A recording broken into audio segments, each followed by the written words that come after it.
Hello, dear students of Standard 12 Commerce. Those are writing accountancy paper on 23rd of this month, CBSE 2022. Yes, welcome to you all.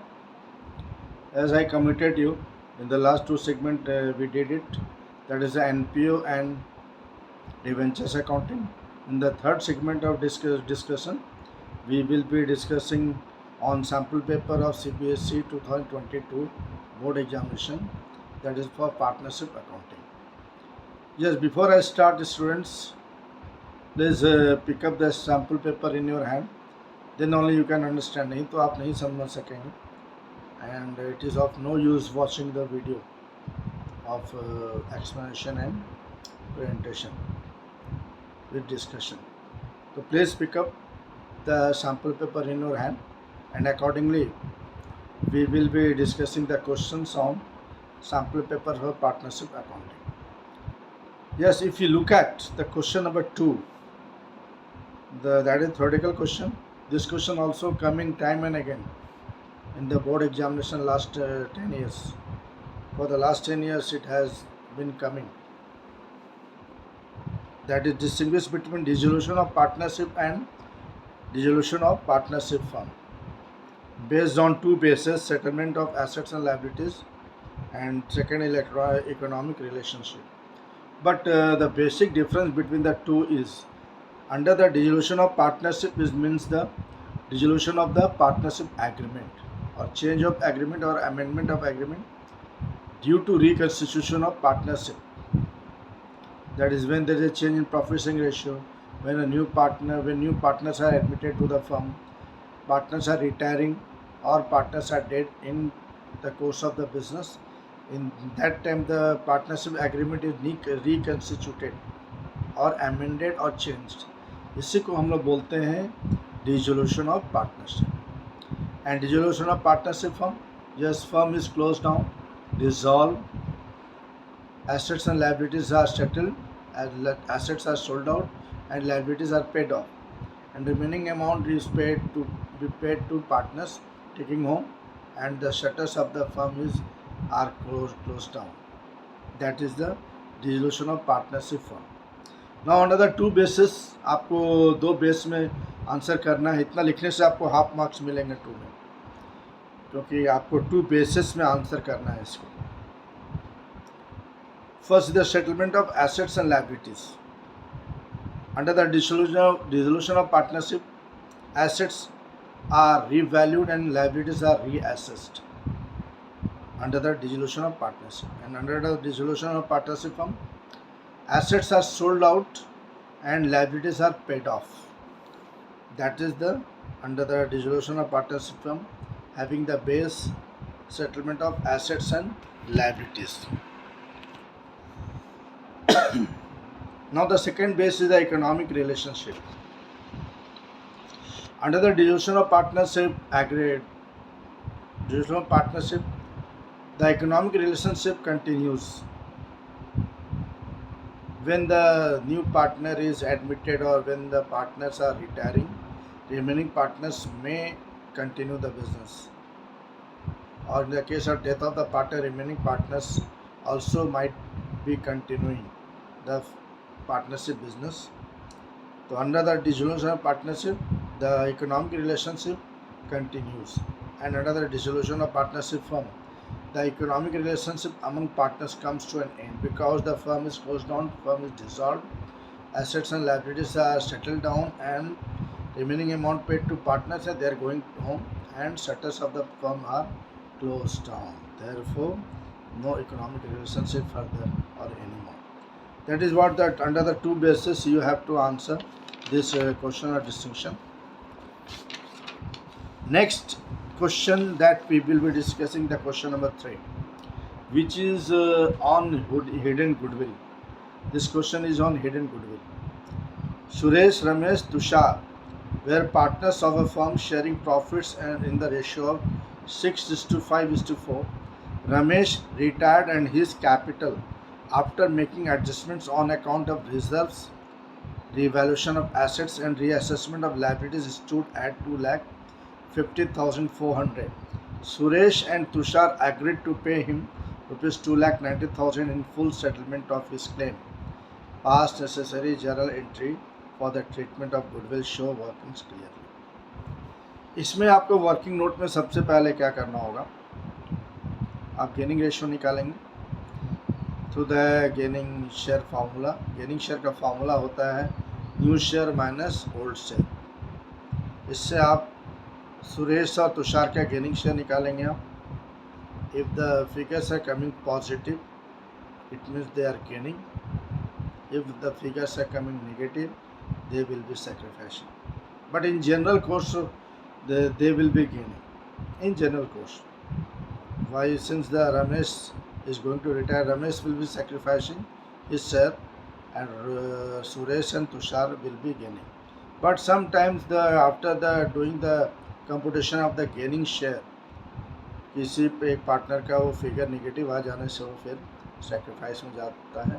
तो हम लोग accordingly we pass the entry for adjustment. ठीक है. तो आप सबसे पहले gaining ratio निकालने गेनिंग शेयर के फार्मूला से. तो सुरेश और तुषार का गेनिंग रेशियो निकलेगा. आफ्टरवर्ड जो अमाउंट ड्यू हो रहा है रमेश को after all adjustment that is 2,50,400. But the amount that is to be paid as per the agreement is the 2,90,000. ये जो एक्स्ट्रा 39,600 का पेमेंट होने जा रहा है पार्टनर रमेश को, that is for the goodwill. He is going to leave for the remaining partner. तो 2,90,000 minus 2,50,400, that differential amount that is 39,600 will be the share of goodwill for Ramesh.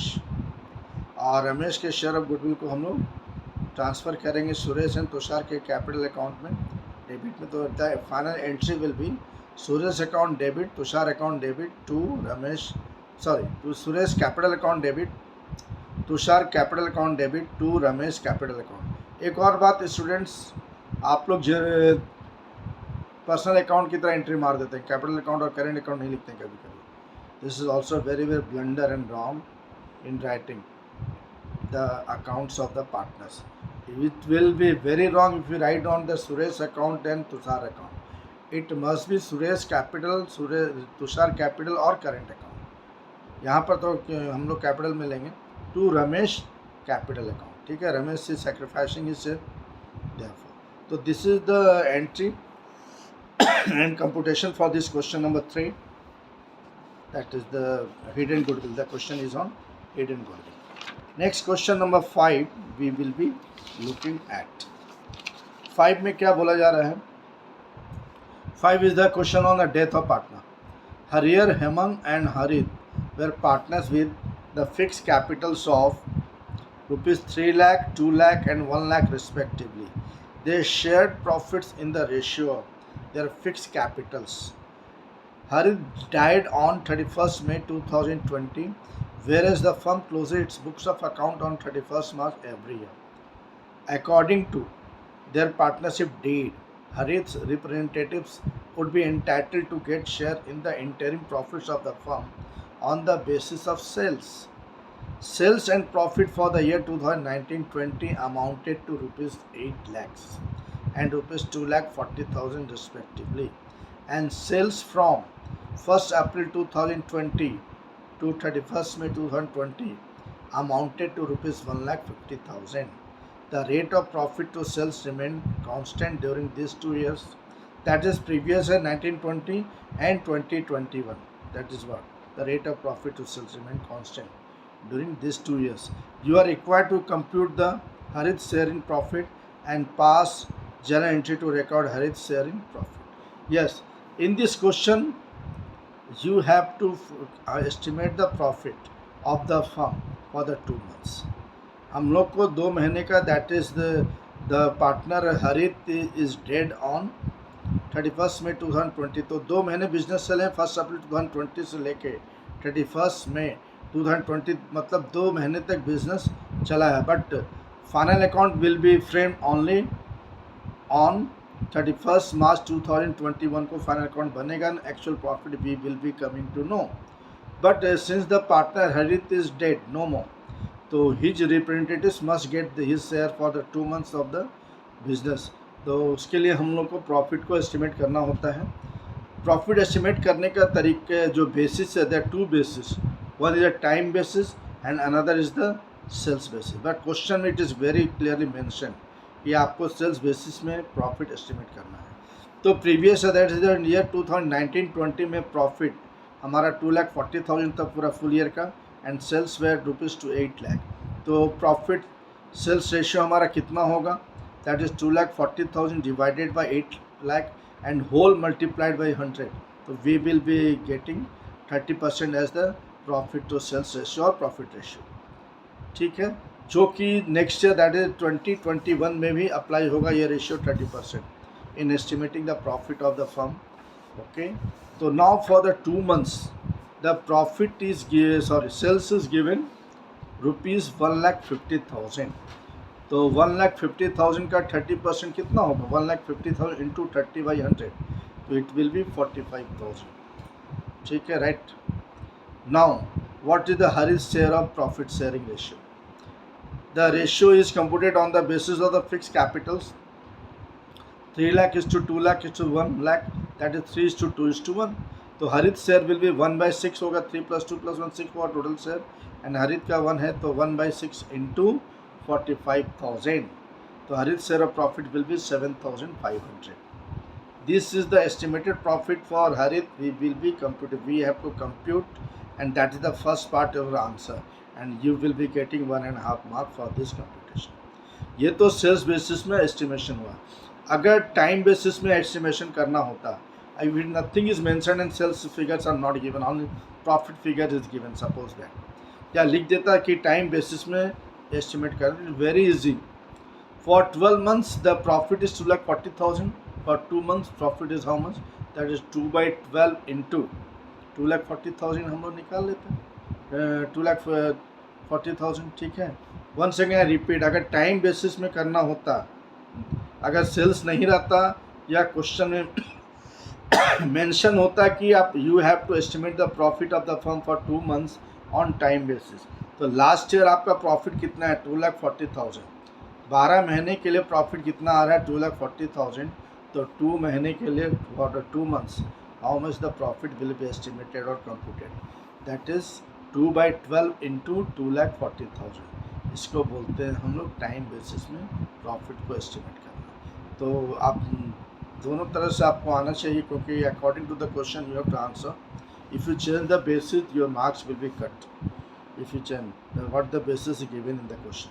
Now the journal entry क्या होगा इसका, चूँकि ये interim profit है, it is not the final profit, it is estimated profit. Therefore we pass the entry profit and loss suspense account debit to Harit's current account. 1 second, careful, be careful. आपका यहाँ पर question में दिया हुआ है fix capital, not the simple capital. Fix capital it is mention, therefore the adjustment entry will be pass to the current account of Harit. तो entry will be profit and loss suspense account debit to Harit current account, that is 7,500 to 7,500. This is what the complete answer of question number 5 for marks 3 marks के लिए. ठीक है, understood, but please practice at least one question. Do the practice for 10 or 15 minutes. Digit को change करके आप practice करेंगे तो it will be easier to write in the board examination. Question देखे आएंगे, ऐसे ही क्वेश्चन आएंगे. ठीक है, now the next question is the question number 7.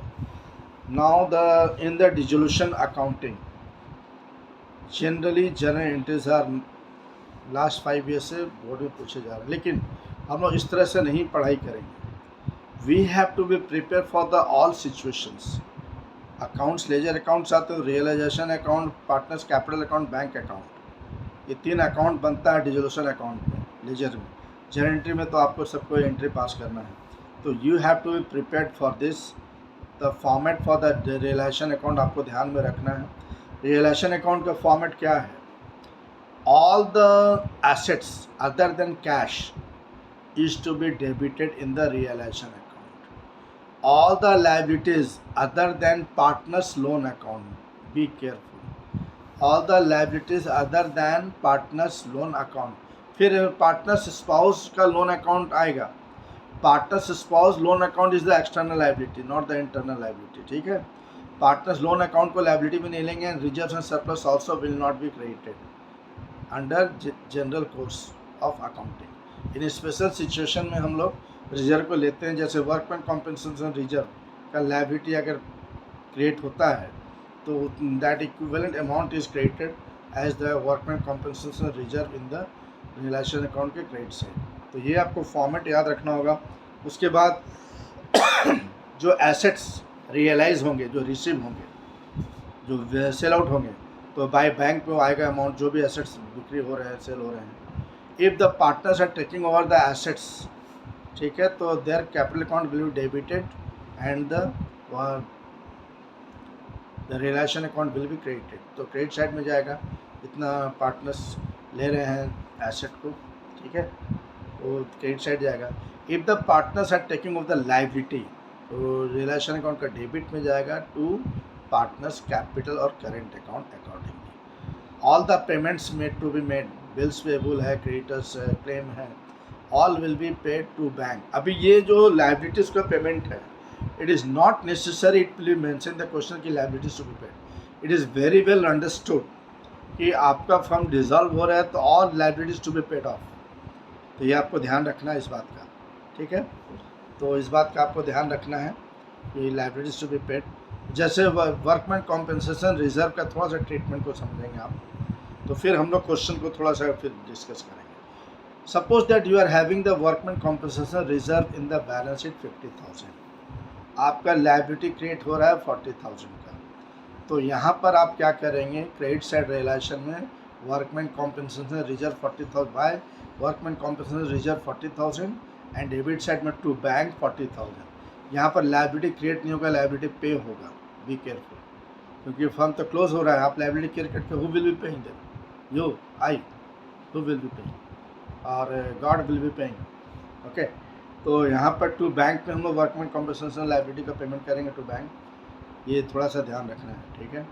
अगर 50,000 का वर्कमैन कॉम्पेंसेशन रिजर्व है, लाइबिलिटी 50,000 है, तो ठीक है, by workman compensation reserve 50,000 to bank में होगा 50,000, ठीक है. अगर 60,000 लाइबिलिटी क्रिएट हो रहा है, पेमेंट करना है, तो और रिजर्व है 50,000 का, तो बाय वर्कमैन कॉम्पेंसेशन रिजर्व हमारा 50,000 का होगा एंड डेबिट साइड में टू बैंक 60,000 का होगा. That is extra 10,000 will be paid out from realisation account, ठीक है. That is what the treatment of the workman compensation reserve, ठीक है, क्लियर. तो ये तो फॉर्मेट है आपका. फॉर्मेट इस तरह से हम लोग एसेट्स एंड लायबिलिटीज को क्लोज करेंगे, क्लियर. और पार्टनर्स लोन के अकाउंट को हम लोग सेपरेटली डील करेंगे, सेपरेटली उसको पेमेंट करेंगे. हम लोग रियलाइजेशन अकाउंट उसको नहीं लेंगे, क्लियर. पार्टनर्स कैपिटल अकाउंट वैसे ही बनता है जिस तरह से बनना चाहिए, ठीक है, बनता है. अभी जैसे अगर वर्कमैन कॉम्पेंसेशन रिजर्व अगर 50,000 का है और 40,000 लायबिलिटी बन रहा है, तो 40-40 हमारा वर्कमैन कॉम्पेंसेशन रिजर्व क्रेडिट में होगा, इधर पेमेंट होगा. Balance 10,000 will be transfer to partners capital account, ठीक है. 10,000 जो है पार्टनर्स कैपिटल में डिस्ट्रीब्यूट होगा in the profit sharing ratio. ये सारे ट्रीटमेंट को आपको बहुत ईजी है, थोड़ा प्रैक्टिस आप अभी कर लेंगे क्वेश्चन इजी चेंज करके, तो you can answer. Now the question number 7 हम लोग देखते हैं जर्नल एंट्री का कैसे इसको ट्रीट करना है. The question is Madhav, Madhusudan and Mukund were partners in Jagannath Associates. They decided to dissolve the firm on 31st March 2021. Pass necessary journal entries for the following transactions after various assets other than cash and third party liabilities have been transferred to realization account. तो अभी इस first entry क्या है, old machine fully return of was sold for ₹42,000 while a payment of ₹6,000 is made to bank for a bill discounted being dishonored. Yes, तो पहला asset cell हो रहा है तो क्या होगा entry, bank account debit to realisation account 42,000, ये asset sale का हो गया एंट्री. नाउ द पेमेंट जो बिल डिस्काउंट हुआ था वो डिसऑनर हो गया, तो आपको बैंक को पे करना होगा। तो ये पैसे कहाँ से निकलेंगे? रियलाइजेशन अकाउंट से, ये रियलाइजेशन अकाउंट से निकलेंगे, ठीक है। तो the entry will be realisation account debit to bank account 6,000। तो फर्स्ट एडजस्टमेंट का entry is done. Second question is Madhusudan accepted an unrecorded asset of rupees 80,000 at rupees 75,000 and the balance through check against the payment of his loan to the firm of rupees 1 lakh. इनका मधुसूदन का 1 लाख का loan है firm को दिया हुआ, वो settle करना है, ठीक है। उसको कैसे सेटल करना है देखिए। अनरिकॉर्डेड एसेट कितना है? 80,000 का। सेटल कितना में हो रहा है? 75,000 का, ठीक है। तो Madhusudan loan account debit to realisation account 75,000, settle हो रहा है चूँकि 75,000 and to bank that is 25,000। 1 lakh minus 75,000, तो वो चेक के थ्रू हो रहा है पेमेंट, तो 25,000। The final entry will be Madhusudan loan account debit to realisation account to bank account. Madhusudan account में 1 लाख जाएगा and realization account में 75,000 and bank में 25,000. This is what the final entry for the second adjustment. Now the third adjustment, stock of book value of rupees 30,000 was taken by Madhav, Madhusudan and Mukund in profit sharing. तो बहुत easy है in the profit sharing ratio. तो stock take over हो रहा है, asset take over कर रहे हैं। तो अभी मैंने कहा इनके दिस पार्टनर्स कैपिटल और current account will be debited. तो answer the entry will be Madhav's capital account debit, Madhusudan's capital account debit, Mukund's capital account debit to realization account। Profit sharing ratio में distribute कर देंगे, ठीक है। इसमें ratio नहीं दिया हुआ है तो मालूम है in the absence of partners read और no information about the PSR we take the equal ratio 1:1:1 का रेशियो में हम लोग 30,000 दैट इज 10,000 में जो है डेबिट हो जाएगा, ठीक है। That is what the third adjustment का entry is done. Now the fourth one. Fourth क्या है?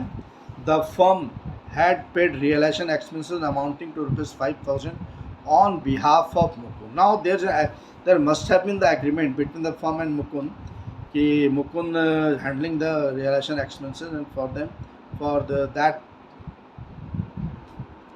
performance of action. There must have been some concession in between the firm and Mukund।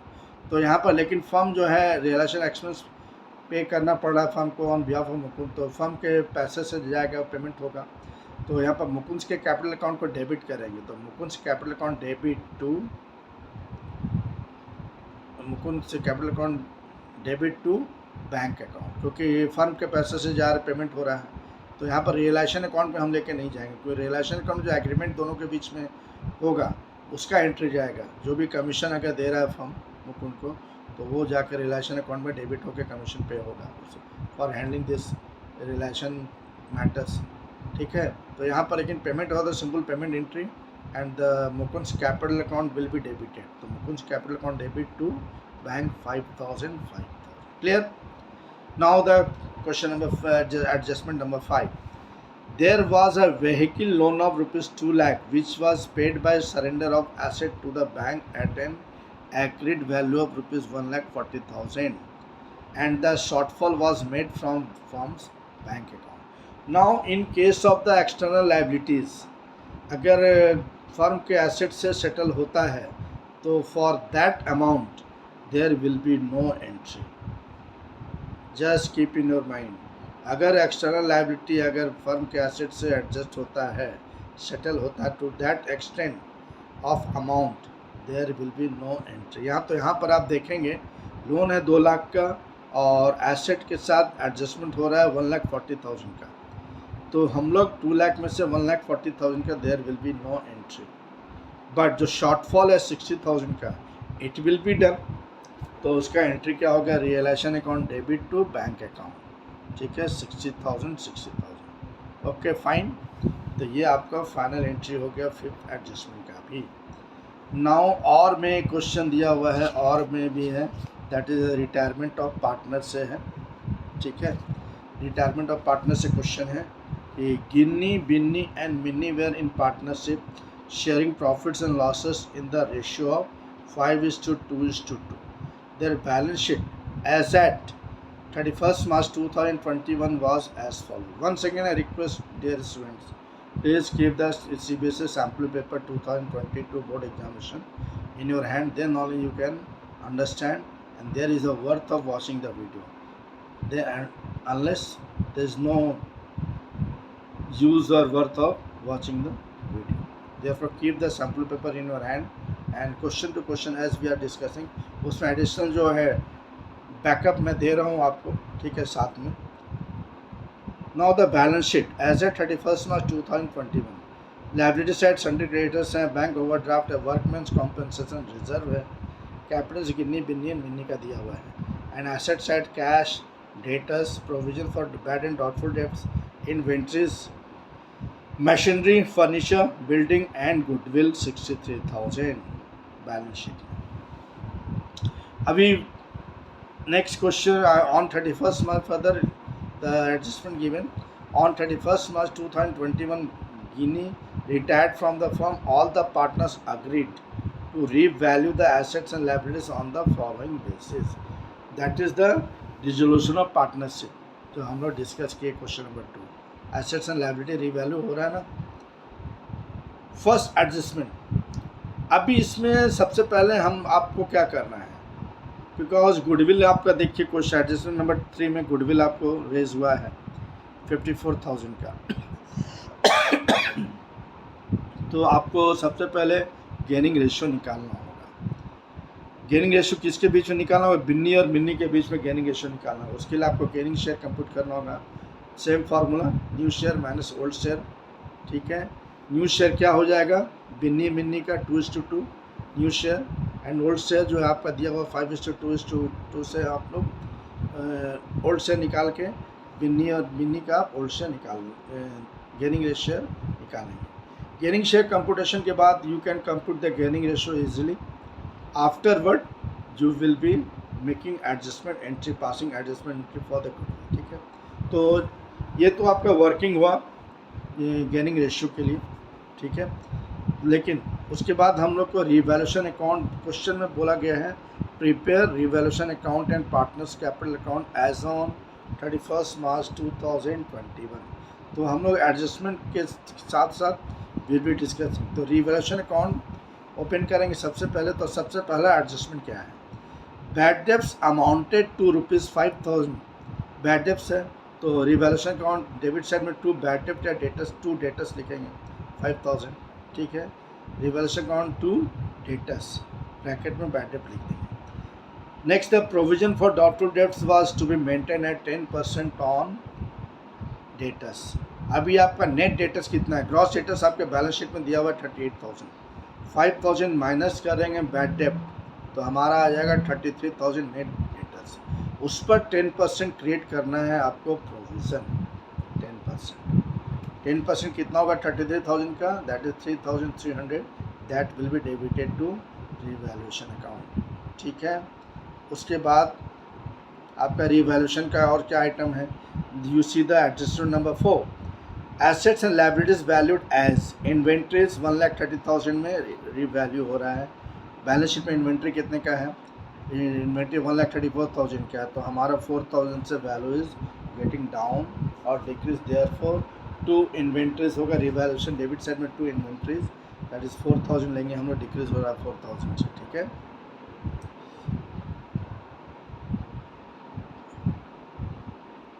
ठीक है. Next machinery 82,000. नाउ बुक में कितना है, balance sheet में कितना वैल्यू है 1 लाख. तो 18,000 से वैल्यू डाउन हो रहा है मशीन का. तो 1 सेकेंड 2 मशीनरी हम लोग 18,000 रिवैल्यूएशन में डालेंगे, डेबिट साइड डाउन हो रहा है वैल्यू. फर्नीचर 1,95,000 से रिवैल्यू हो रहा है. फर्नीचर में बैलेंस शीट में कितना है, बैलेंस शीट में इट इज़ 1,80,000. तो हमारा 15,000 से 15,000 से वैल्यू इंक्रीज हो रहा है. तो it will be created in the revaluation account by furniture 15,000, ठीक है. Then building is valued at ₹6 lakh and balance sheet में बिल्डिंग इज गिवन 5,70,000. तो 30,000 से वैल्यू इंक्रीज हो रहा है. देयरफॉर बाय बिल्डिंग 30,000 लेंगे रिवैल्यूएशन अकाउंट में, ठीक है. एंड एडजस्टमेंट नंबर 6 में आप देखेंगे there was an unrecorded investment in shares of ₹25,000. It was decided to pay off Guinea by giving her unrecorded investment in full settlement for her part payment of ₹28,000 and remaining amount after 2 months. तो यहाँ पर unrecorded investment जा रहा है, settle हो रहा है 28,000 में, तो हम लोग रिवैल्यूएशन में जाएंगे, इसको बाय इन्वेस्टमेंट लेंगे 28,000 वैल्यू, ठीक है।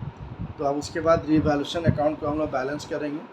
If the debit side is more than the credit side, revaluation loss होगा and it will be distributed in the profit sharing ratio to all the 3 partners, old partners old ratio. तो इसमें old partners हमारे सभी हैं, तीनों हैं, गिन्नी, Binni and mini. तो 5:2 का रेशियो में डिस्ट्रीब्यूट करेंगे, लॉस होता है। उसी तरह अगर credit side is more than the debit side, तो there will be profit on revaluation. Once again, अगर प्रॉफिट होता है तो उसी तरह डिस्ट्रीब्यूट होगा in the PSR, Ginni, Binni and Mini, old partners old ratio, ठीक है। ये तो कॉमन हम लोग रखते हैं तो गलती ना हो। तो revaluation account is not completed. Next part is the, जब भी यहाँ पर क्वेश्चन में दे दिया है partners have decided to write off existing goodwill, तो ये जो एग्जिस्टिंग गुडविल बैलेंस शीट में जो 63,000 का है, उसको राइट ऑफ करेंगे in the profit sharing ratio of 5:2 old partners old ratio. Once again, तो पार्टनर्स कैपिटल में जाके हम लोग उसको डेबिट करेंगे, इसी गुडविल को, एग्जिस्टिंग गुडविल को। Next, the goodwill of the firm was valued at 54,000 and be adjusted into the capital accounts of the Binny mini who will share profits in future in the ratio of 5:4. Yes, अभी यहाँ पर आप देखेंगे कि ये दे दिया है 5:4, new ratio गिन्नी मिन्नी का दे दिया है। अगर नहीं देता तो हम लोग गिन्नी मिन्नी का न्यू रेशियो क्या लेते हैं, 2:2 लेते हैं। Since it is given in the question new ratio, accordingly we will be computing the gaining share for Ginni, Binni and Minni, ठीक है। अगर चूँकि दे दिया है तो new share is the new profit sharing ratio दिया 5:4, तो हम लोग गेनिंग शेयर निकालेंगे accordingly, new share minus old share, that is the formula for gaining share. तो बिन्नी का क्या होगा, एक आपको एग्जांपल देके मैं बता देता हूँ एक सॉल्व करके। गिन्नी का न्यू शेयर कितना होगा, 5/9 होगा, 5:4, तो 5/9 माइनस ओल्ड शेयर क्या है बिन्नी का, 2/9, 5 + 2 + 9 होता है, तो बिन्नी का 2 है ओल्ड में रेशियो में, तो 2/9। तो व्हाट द इज 5/9 माइनस 2/9, ठीक है। तो एलसीएम लेंगे 9 हो जाएगा, तो 5 माइनस ये it will B 5 minus 2, that is 3/9, that is 1/3 होगा गेनिंग शेयर ऑफ बिन्नी, ठीक है। इसी तरह से मिनी का भी निकालेंगे हम लोग gaining share, and accordingly we will be computing the gaining ratio for Binni and Mini. निकाल के फिर गुडविल को हम लोग, गुडविल ऑफ द फर्म कितना दिया हुआ है, वैल्यू हुआ 54,000, and what is the Ginni share of goodwill होगा 5/9, गिन्नी शेयर कितना होगा 5/9 इंटू 54,000, तो आएगा कितना हमारा value of goodwill for Ginni 30,000, ठीक है। 6,000 जो होगा 54,000, 6,000 into 5, that is 30,000 will be the Ginni share of goodwill, and the final journal entry for this will be क्या होगा, रिटायरिंग पार्टनर का कैपिटल अकाउंट क्रेडिट होता है और रिमेनिंग पार्टनर का कैपिटल अकाउंट डेबिट होता है। तो Binni's capital account debit, Minni's capital account debit to Ginni's capital account, ठीक है। तो गिन्नी के कैपिटल अकाउंट में होगा 30,000, और जो गेनिंग रेशियो आएगा उसमें हम लोग बिन्नी और मिनी में उसमें डिस्ट्रीब्यूट करेंगे 30,000 का। तो ये गुडविल का एंट्री हो गया, ठीक है। नाउ हम लोग रिवैल्यूएशन अकाउंट रेडी हो गया, गुडविल का एंट्री हो गया, पार्टनर्स कैपिटल अकाउंट में हम लोग फिर जो है जो एग्जिस्टिंग गुडविल है उसको डेबिट साइड में राइट ऑफ करेंगे, क्लियर। एक और एडजस्टमेंट है, that is the workman compensation reserve, liability of ₹23,000, देखेंगे 5 नंबर एडजस्टमेंट। लायबिलिटी ऑफ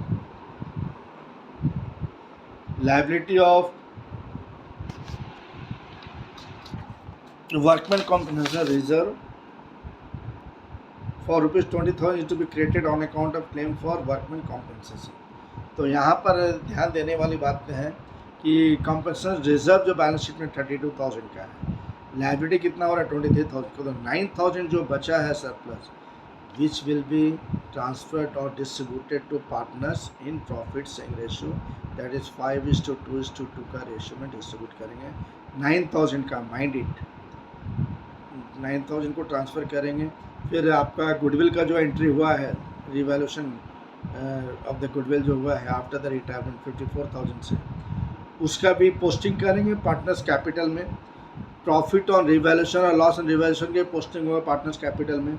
उसके बाद हम लोग बैलेंस करेंगे पार्टनर्स कैपिटल अकाउंट को, और बिन्नी और मिन्नी का तो बैलेंस सीडी होगा, बट गिन्नी को हम लोग पेमेंट करेंगे क्योंकि गिन्नी इज गोइंग टू रिटायर।